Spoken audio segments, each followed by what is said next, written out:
Hello again, and welcome to another episode of Advanced Minecraft. And Minecraft is now in beta, so if you didn't buy it now, man, you missed out. Anyway, I've received a question about what kind of tactics you can use for mining. And I'm taking this question to mean that you're interested in getting the most out of your tools before they break, i.e. finding the most amount of ore. And there are two methods I like to use. The first one I've already sort of discussed in some of my other videos, which is finding a cave using Cartographer. And once you've found a cave, you will find lots and lots of things to explore and to dig up. You probably will never have a problem. You'll never run out of new areas to explore, as long as the cave system you found is pretty lengthy. Using that and the ability to hear water moving and zombies groaning through the walls will help you pretty much stay in a position where you can, mine things. Here's some coal. And this is I'm going to explain the second technique. If you've kind of exhausted your ability to locate new caves, or you're just starting out, you can't find them, or you don't feel like using Cartographer, what you might want to do is this. Say I'm hunting coal. I know that the game works on a method in which coal is in a certain level, meaning that the whole X level here is going to contain coal if I can find coal there. So as long as I dig in a straight line, I'm liable to run into coal eventually. So what I'm going to use is something I've called the Dwarf Fortress method. And for those of you not familiar with Dwarf Fortress, I suggest that you go and check it out right away. It's a very cool game, and it is part of the inspiration for Minecraft. Notch said that Dwarf Fortress was one of the games that inspired him. But this is why it's called the Dwarf Fortress method. And let me pull it up here. In Dwarf Fortress, one of the techniques to mining is to dig out an area that is exactly 3 spaces apart, or 4 spaces apart, depending on how you look at it. So I'll dig a tunnel and then skip 3 sections of stone and dig another tunnel. Now why I do this is because the smallest item in the game, tunnel-wise, is a gem. And they usually come in a small section that is no bigger than a 3x3 square. This means that no matter where I tunnel, as long as I tunnel in enough to leave just one row unseen by me, I am going to find every item that's in the tunnel. Now, it's a little bit different with 3D, with Minecraft. But the basic idea is the same. Because the only thing in the game that takes up an incredibly small space is redstone and diamonds, as long as you're looking for something like iron or coal, you will hit every single vein of iron and coal if you use this method.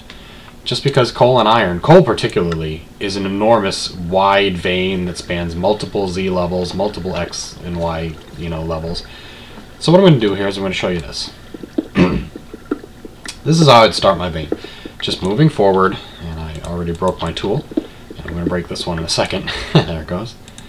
Moving forward in a straight path. Always looking, down a little bit. And once it gets dark, I put something so I can see what I'm looking at. And of course, if I run into dirt, I switch to a shovel.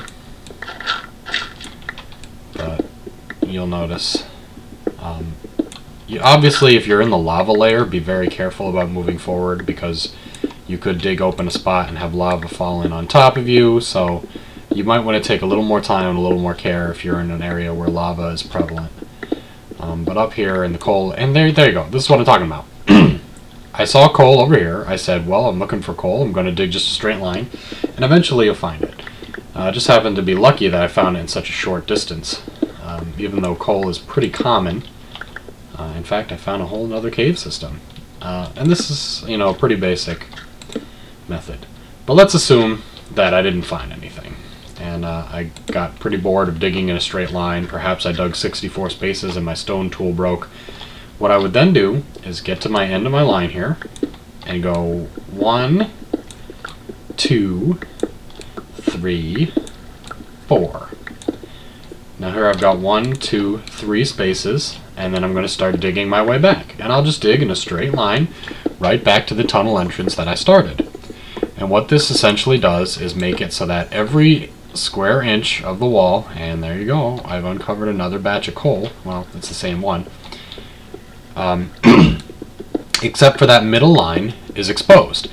And since iron and coal always, always, always span multiple Z, X, and Y axis, you are very likely to find them just using this method, the Dwarf Fortress method. And, you know, it just so happens that this video is working out extremely well in my favor because I keep finding caverns. And it will not take you very long. In fact, it probably won't take you too many tools using this method to locate a cave or just a large batch of the ore you're looking for. The best method for finding ore is still to travel a cave. It's very much quicker than using even the Dwarf Fortress method to find stuff, even iron ore, because it's already dug out for you. All you have to do is run forward. You don't have to worry about your tools breaking, etc. You guys might notice that I'm using a texture pack. In fact, if you didn't notice, then you're blind. This texture pack is a really neat one. It's customizable. You can pick some of your textures out of a large breadth of textures that they have available for you. And as soon as I get myself up to a nice little safe ledge here, and I want to be over there, I will go ahead and show you. Notch has made texture pack importing extremely easy, and so I advise that if you like this kind of thing and to take advantage of it. Here's another example of the Dwarf Fortress technique working just fine for me. You'll see that that specific iron ore was 1, 2, 3, 4.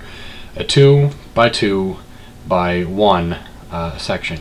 So it would be found, because only the middle section would have been invisible if I had gone over and done the next one. You're going to find iron ore, even in a small 2 by 2 by 1 block. And iron ore can come in, 6 or 7. Diamonds even come in 5 sometimes, so you're pretty likely to find anything by using this method. So let me quickly talk about the texture pack I'm using. Save this. Mods and texture packs. Painterly textures, the Painterly pack. If you put in Painterly pack, or even if you type in Minecraft textures into our template or textures into Google, this will be the first one on the list, and it's great because you can pick some of your favorite things from it and use them, so you can customize it pretty well. There's obviously a lot of texture packs out there because people like to design their own. I liked this one because I could customize its feel from spooky Halloween. You can see I got a little creeper in the back of my thing there. I've got sort of a chainmail type armor going on here.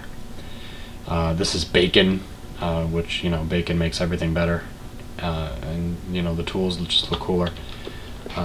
There's a lot of options out there. So I advise you guys to take a look if you'd like to customize your look and feel of Minecraft. And some of them out there are just a simple, makes it easier to see ore in the walls. And if that's your thing, go for it. If you don't like textures, you like the way Minecraft looks, that's fine too. In fact, most of the time I play without the texture pack.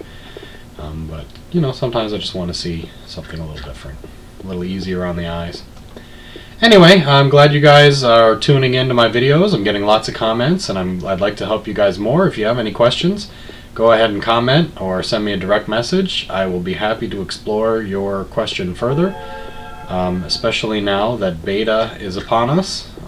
There's probably going to be a lot more coming out of Minecraft in the future months, and I will be here making videos to answer your questions, give you advice and tips on how to survive in single and multiplayer. This has been Dr. Zombie with Advanced Minecraft.